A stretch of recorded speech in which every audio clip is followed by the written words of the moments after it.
but our economy is the strongest in the world by far, nothing even close. And a lot of good things are happening. We had some very good retail numbers this morning, as you saw, and I guess the stock market is quite a bit up. So, Mr. President? Are you demanding that Jay Powell lower interest rates? no, I don't demand it, but if he used his head, he would lower them. In Germany, they have a zero interest rate, and we do compete, much stronger than Germany, but we do compete with Germany. In Germany, they have zero interest rate, and when they borrow money, I mean, when you look at what happens, look at what's going on over there. They borrow money, they actually get paid to borrow money, and we have to compete with that. So if you look at what's happening around the world, Jay Powell and the Federal Reserve have totally missed the call. I was right, and just about everybody admits that.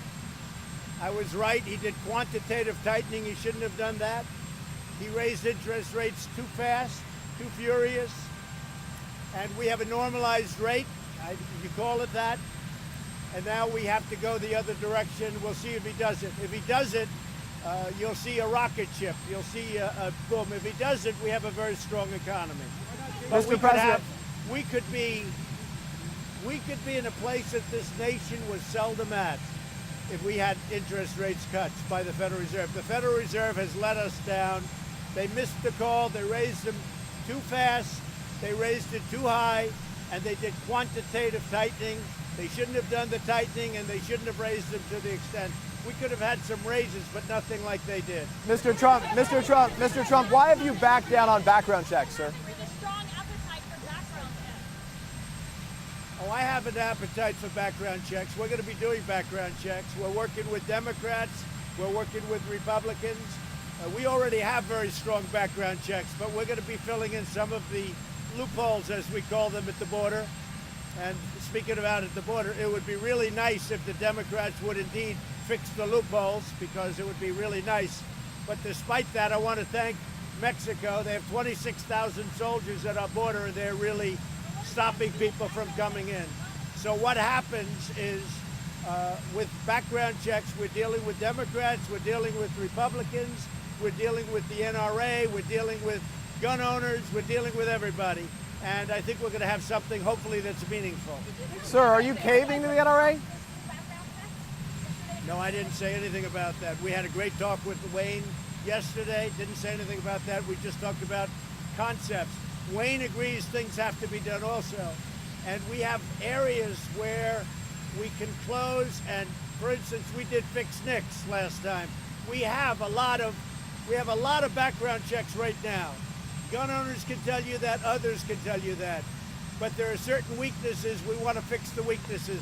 And I think that'll happen. Let's see what happens. What do you stand for? I'm concerned that no matter what we agree to, when we get there, I'm concerned the Democrats will say, oh, well, we now want this and you know, it's a slippery slope. And that's what actually your gun owners and a lot of other people are concerned with. But assuming that that's not going to take place by the Democrats, assuming they really want to get this done, we can get it done. Sir, you said it wasn't a slippery slope. Why is it now a slippery slope? They remain concerned about veteran suicide. You got to speak up. Veteran suicide, AMVET says it's their top priority. Talk with me about what the administration's task force has done since its creation. Well, we're doing a lot having to do with veteran suicide. We have a task force that's set up. There's a product that's made right now that just came out by Johnson & Johnson, which has a tremendously positive, pretty short term, but nevertheless a positive effect. I've instructed the head of the VA to go out and buy a lot of it, and we are buying a lot of it. Hopefully we're getting it at a very good cost. And this is I guess it's a form of a stimulant where if somebody is really in trouble from the standpoint of suicide, it can do something. It's pretty well known, just came out. It's made, I believe, by Johnson & Johnson, and we have calls in now to Johnson & Johnson. Those calls, we've been dealing with them for 2 months on buying a lot of it. Sir, who are you accusing American Jews of being loyal to? Not to go to Denmark, is it really because they wouldn't talk about selling Greenland? No, Denmark, I look forward to going, but I thought that the Prime Minister's statement that it was absurd, it was an absurd idea, was nasty. I thought it was an inappropriate statement. All she had to do is say, no, we wouldn't be interested, but We can't treat the United States of America the way they treated us under President Obama. I thought it was a very not nice way of saying something. They could have told me no. This is something that's been discussed for many years. Harry Truman had the idea of Greenland. I had the idea. Other people have had the idea. It goes back into the early 1900s. But Harry Truman very strongly thought it was a good idea. I think it's a good idea because Denmark is losing $700 million a year with it. It doesn't do them any good, but all they had to do is say, no, we'd rather not do that, or we'd rather not talk about it. Don't say what an absurd idea that is. Sir. Because she's not talking to me. Excuse me. She's not talking to me. She's talking to the United States of America. You don't talk to the United States that way, at least under me. Now, President Obama, when they wouldn't let him land in the Philippines, when they treated him so badly at so many places, the Philippines is one that comes to mind. That's different. That's different. They can treat him any way they want to. That's up to him. But they can't treat the United States with a statement, how absurd. Sir, who are you accusing American Jews of being disloyal to, sir? Let your wife do it. Thank you, Mr. Who's the boss? Who's the boss? I am the boss. I agree. She's the boss. I agree. Go ahead. Got a lot of people. Yes. She's got a lot of people watching. Go ahead. Regarding background check, why shouldn't anyone who wants to buy a gun go through a background check? What's wrong with that? Well, what we're doing is I want guns to be in the hands of people that are mentally stable.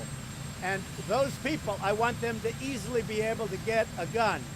But people that are insane, people that are sick up here, I don't want them to be able to get a gun. Sir, who are you accusing American Jews of being disloyal to? If a person is sick, if a person is mentally ill, if a person has done things in their past that are a horror, like in the case of Dayton, except it got expunged because I guess he was 17 years old when he wrote a list out, and the list said it was a death, not about guns. He had a kill list and he had a rape list. But it was 17, and one of the things we're talking about is getting rid of the age limit. He was 17, so when he turned 18, it was expunged. So we didn't find out about that. And a big percentage of the school, the parents wouldn't let their kids go to that school because they heard about it, okay? It was a very big thing. When he was 18, it all went away. We can't let that happen. Sir, you said that Russia was kicked out of the G7. 100 people a day die from guns. Do you see that as a public health emergency? I do. And they die for a lot of other reasons too. But they do. And as I've said, and I think I've said it very loudly and plainly, and I don't think I've changed positions at all. We're working on background checks. There are things we can do, but we already have very serious background checks. We have strong background checks. We can close up the gaps. We can do things that are very good and things that, frankly, gun owners want to have done.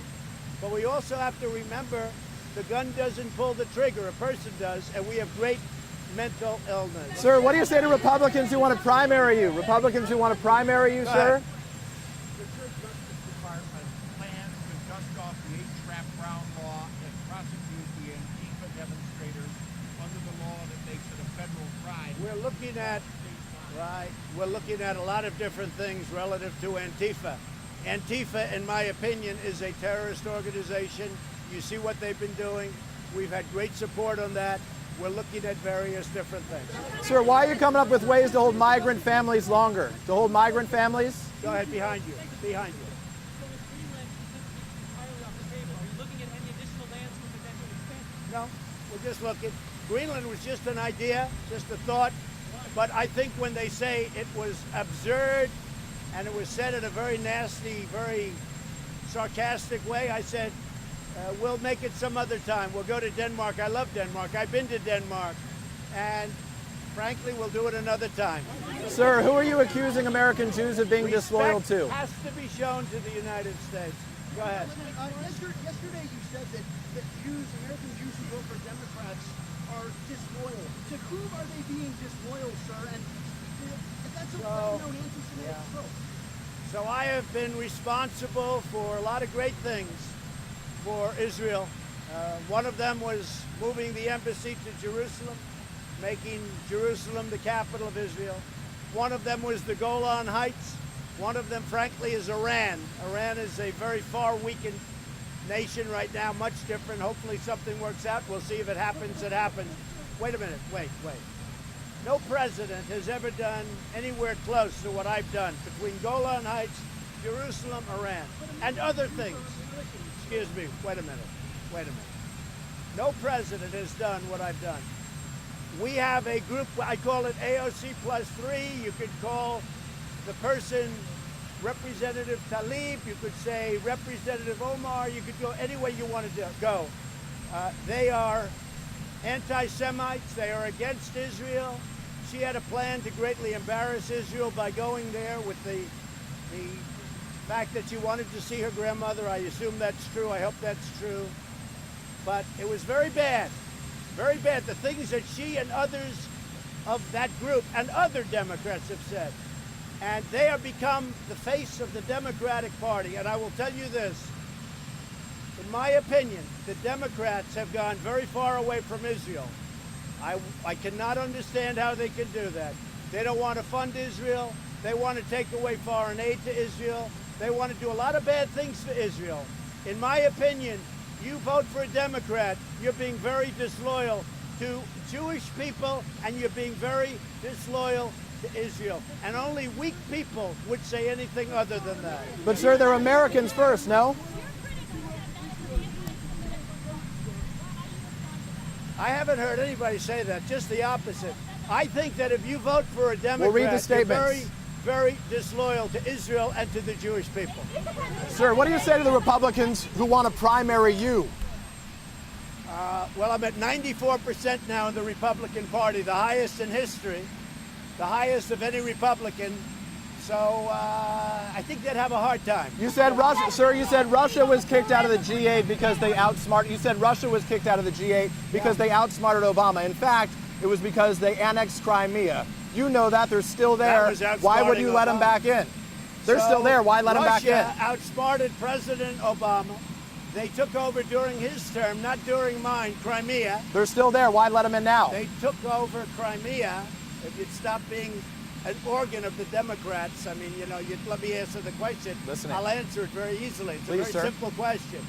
The fact is, President Putin totally outsmarted President Obama on Crimea and other things, including the red line in the sand, all right?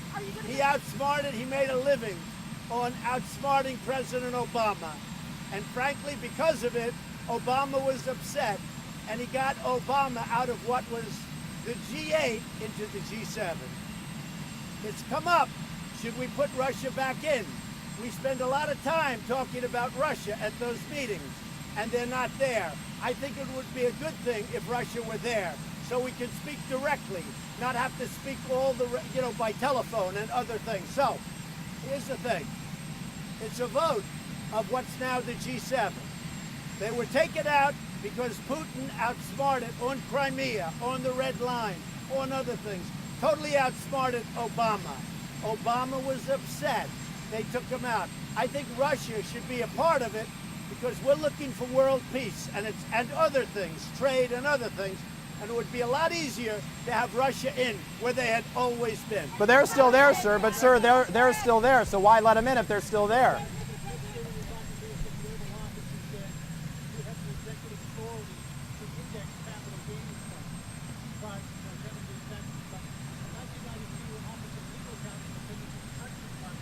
I read the same report as you.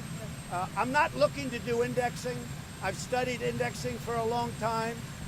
I think it will be perceived if I do it as somewhat elitist. I don't want to do that. I want taxes for the middle class, the workers, the people that work so hard. That's what I'm looking. I think indexing is really probably better for the upper income groups. I'm not looking to do that. But if I wanted to do it, I believe I could, but I'd need a letter from the Attorney General. Sir, why are you coming up with ways to hold migrant families longer?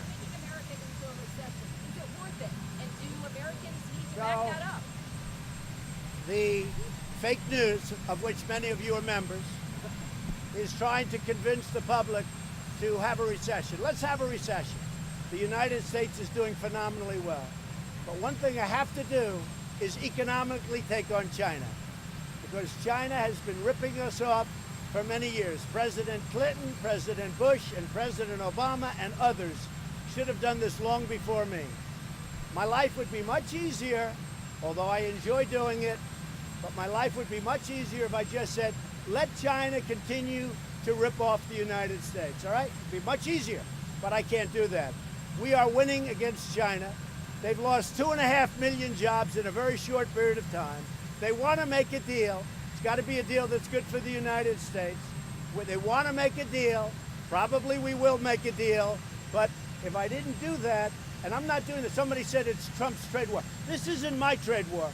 This is a trade war that should have taken place a long time ago by a lot of other presidents. Over the last 5 or 6 years, China's made $500 billion. 500 billion, ripped it out of the United States. And not only that, if you take a look, intellectual property theft, add that to it, and add a lot of other things to it. So somebody had to do it. I am the chosen one.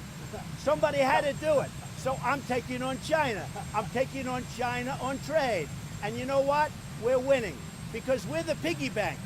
We're the one that all these countries, including the European Union, wants to rob and takes advantage of. European Union, $200 billion. China, more than $500 billion. Sorry. Sir, I was put here. do you believe you're the second coming of God? I was put here by people to do a great job, and that's what I'm doing. And nobody's done a job like I've done. Now, would China rather wait for a little more than a year and try and get sleepy Joe Biden to negotiate with instead of President Trump? Maybe, but I don't think so. You know why? They're losing too many jobs too fast. They had the worst year in 27 years, but I think it was actually 52 or 54 years. It's the worst year they've had in a half a century. And that's because of me. And I'm not proud of that, but you know what? They want to negotiate. And Sleepy Joe doesn't have a clue. Sleepy Joe said, oh, China's wonderful. Well, China is wonderful for China, but I'm wonderful for the USA. Sir, do you believe you're the second coming of God?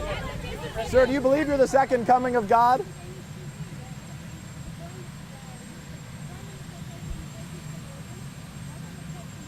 Well, we'll meet it sometime, but the Prime Minister used a terrible word when describing something that we've been talking about for years with our country. President Truman said, what about Greenland? And he talked about it very openly, and it was a big deal at the time. And I brought it up again, and it was discussed many other times. And I thought it was not a nice statement, the way she blew me off, because she's blowing off the United States. And we've done a lot for Denmark. We've done a lot. I know Denmark well. I have many friends from Denmark. I have many people from Denmark that live in the United States. And we treat countries with respect. They served with us in Afghanistan, treat the United no? States that way by saying, what an absurd, she said, absurd. That's not the right word to use. Didn't they serve with us in Afghanistan, sir? They've served with us as well, no?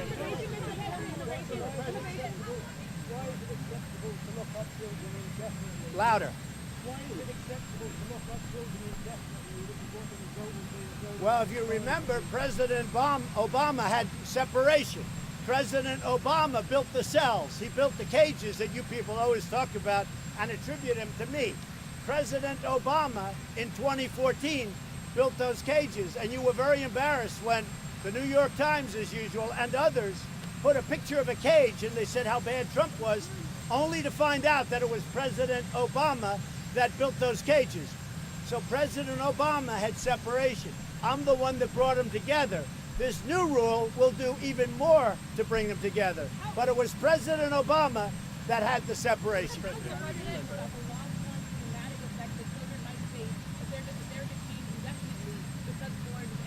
Well, we're being very strong on the border.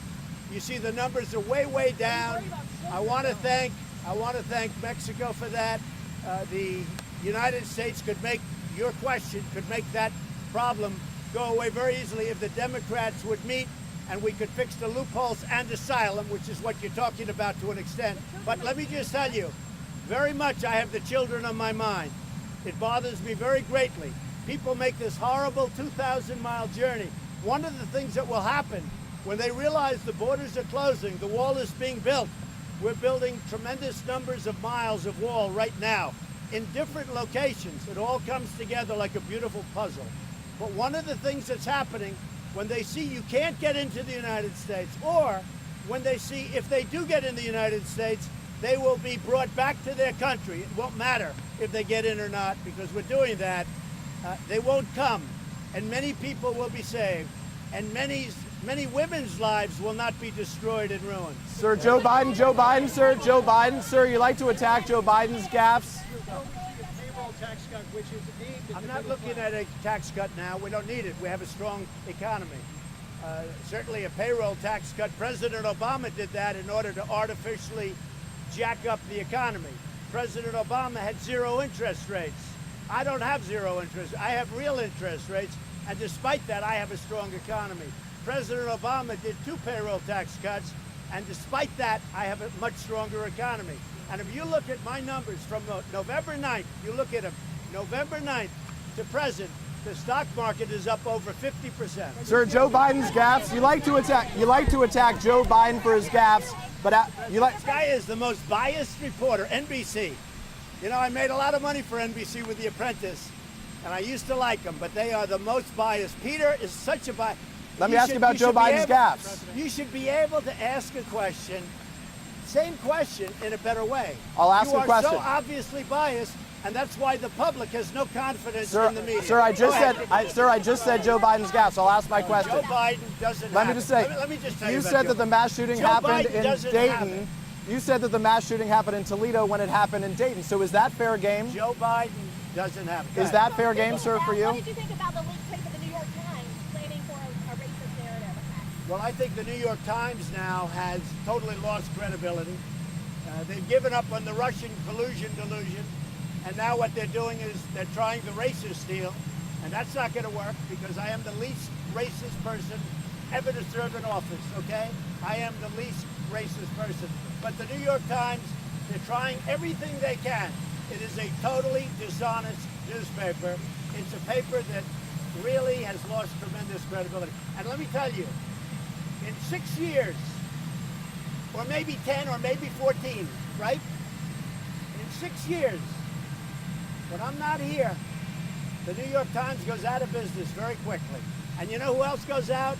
Like NBC News. NBC News has less credibility, in my opinion, with guys like you than CNN. I think CNN has more credibility than NBC.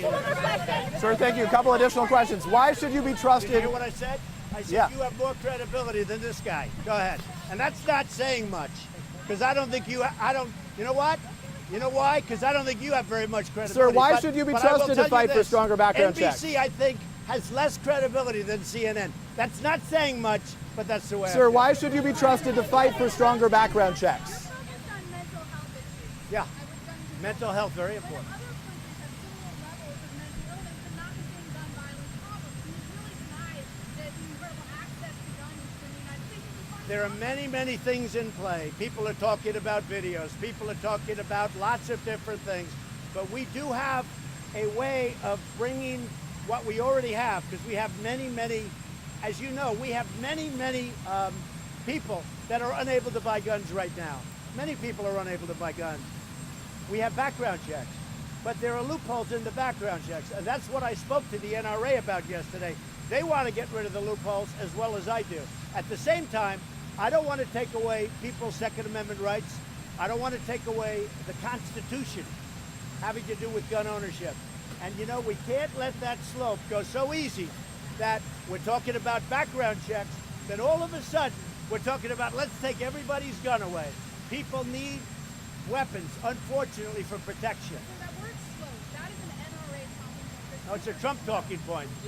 You approve one thing, then another thing, then another thing, then all of a sudden you're on that slope, and all of a sudden nobody has any legal protection. We have a Sir, Second you said you Amendment. disagree with that. Let me Sir, just you tell said you this. disagree with that 2 weeks We ago. have a Second Amendment, and our Second Amendment will remain strong. Sir, you said you don't think there is a slippery slope 2 weeks ago, sir. Go ahead. Jeff, go ahead. Are you concerned about the potential re-emergence of ISIS in Afghanistan, and is that Well, you know, at a certain point, Russia, Afghanistan, Iran, Iraq, Turkey, they're going to have to fight their battles too, okay? We wiped out the caliphate 100%. I did it in record time. But at a certain point, all of these other countries where ISIS is around, they've been decimated, by the way, badly decimated. But all of these countries are going to have to fight them. Because do we want to stay there for another 19 years? I don't think so. So at a certain point, other countries, and that includes Russia, and it includes Iran, and Turkey, and Iraq, and Afghanistan, and Pakistan, and India. Look, India's right there. They're not fighting it, we're fighting it. Pakistan is right next door. They're fighting it. Very little. Very, very little. It's not fair. The United States was 7,000 miles away. We have decimated ISIS. You haven't been hearing much about ISIS. And we took the caliphate 100%. When I took it at 98, I said, all right, maybe we go home now. Let these other countries handle it. Everyone went crazy.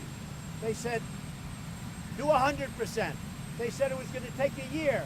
It took me a month, and they're gone. The caliphate is gone.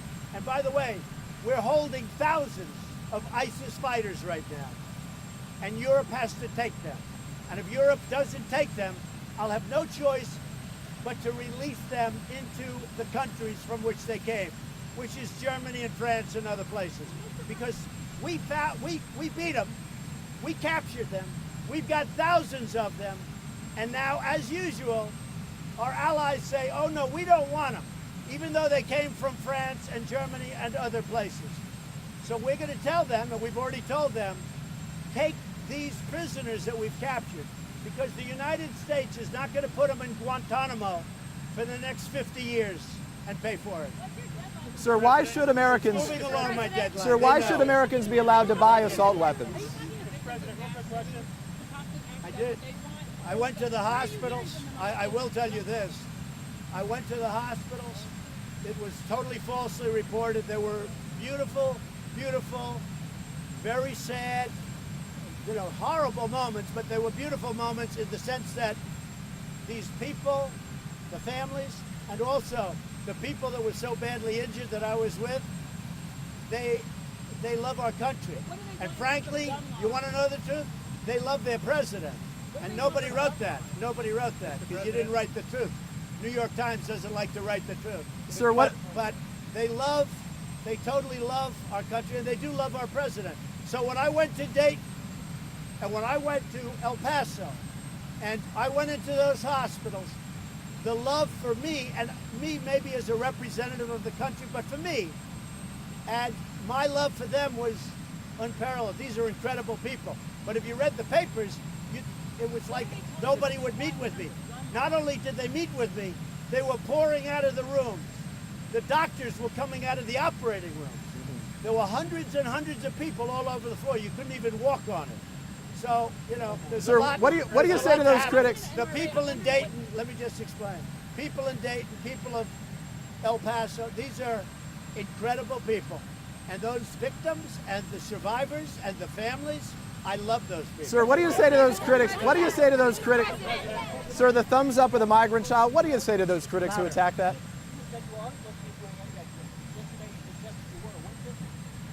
I've looked at indexing for a long time. It's not something I love. I think it's probably better for the high-income people, and I'm not looking to do that. I want to do for the workers.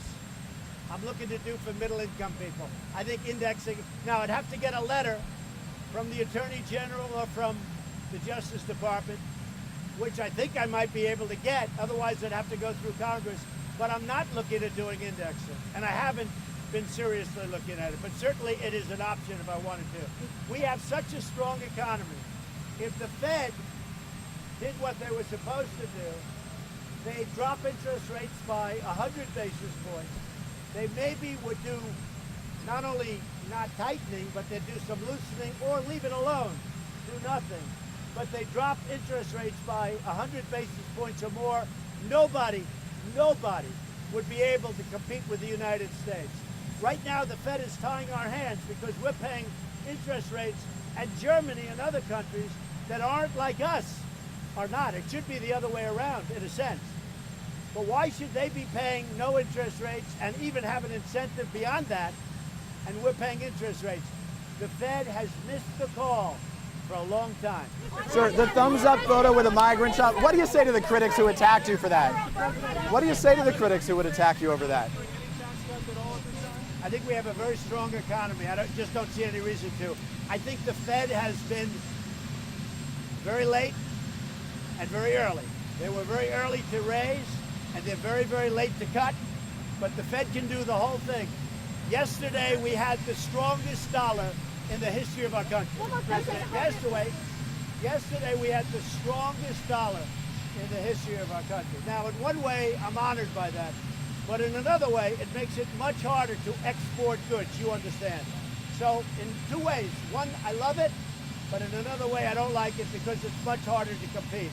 But we had literally the strongest dollar in the history of our country. Sir, the thumbs up with a migrant child, was it fair to attack? Follow up these rule changes over the last Say it. Are you going to do an executive order on birthright citizenship still to follow We're up on looking these at rule that changes? very seriously, birthright citizenship, where you have a baby in our land, you walk over the border, have a baby, congratulations, the baby's now a U.S. citizen. We're looking at it very, very seriously. Sir, the thumbs up with a migrant child, was I it don't know how fair to found attack you out, over but that? that's very good. We are looking at birthright citizenship very seriously. Sir, it's frankly ridiculous. Sir, your thumbs up with a migrant child, is it fair to attack you over that? Migrant minors. Notorious changes. Do I what? Unlimited detention of migrant minors in I am the one that kept the families together. Okay? You remember that, right? Just remember I said it. And now it gets even better. President Obama and others brought the families apart. But I'm the one that kept the families together. With what we're doing now, we'll do even more of that, but it'll make it almost impossible for people to come into our country illegally. Plus, we're building large sections of the wall. I won the lawsuit 2 weeks ago in the Supreme Court. We're building large sections of wall and lots of other things are happening. Sir, the thumbs up photo with a migrant child, was that appropriate? Was it fair for them to say that? I do. Oh, I have with everybody, but he's the one that calls me. You know why? That's why he's a great executive. Because he calls me, and others don't. Others go out and hire very expensive consultants, and Tim Cook calls Donald Trump directly. Pretty good. And I would take their call too. But the only one that calls me is Tim Cook. He calls me whenever there's a problem. He'll call. Now the problem was that Samsung, a competitor, good competitor, wouldn't be paying tariffs, and Tim Cook would. I got to help him out short term with that problem because it's a great American company. Samsung is in South Korea. Not fair that Samsung isn't hit while he's hit, right? But the reason I speak to Tim Cook, he's the one that calls me. The other ones don't call.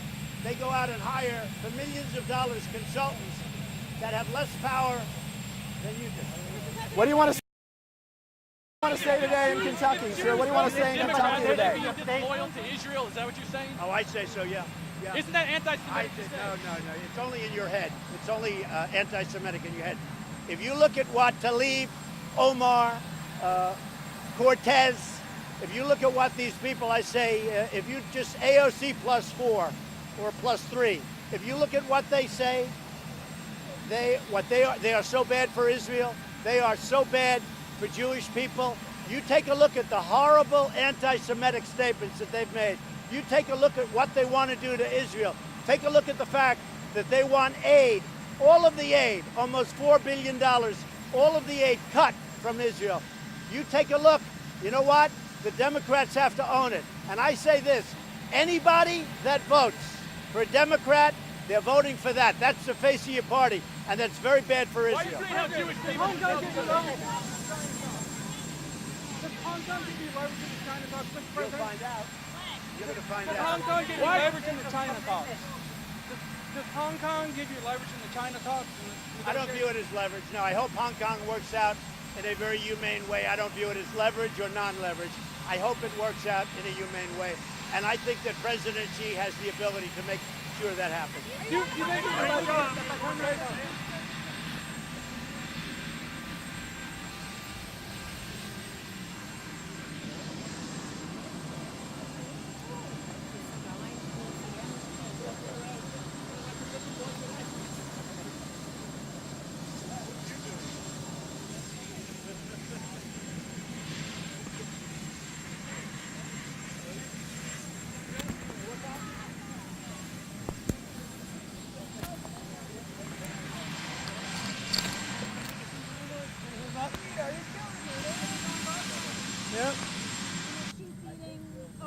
you feeding the camera or is she feeding? Yeah, the wireless is on both freaks, both cameras, and I'm feeding her, and he's down there, and then vice versa. Works out good. First time I've done it.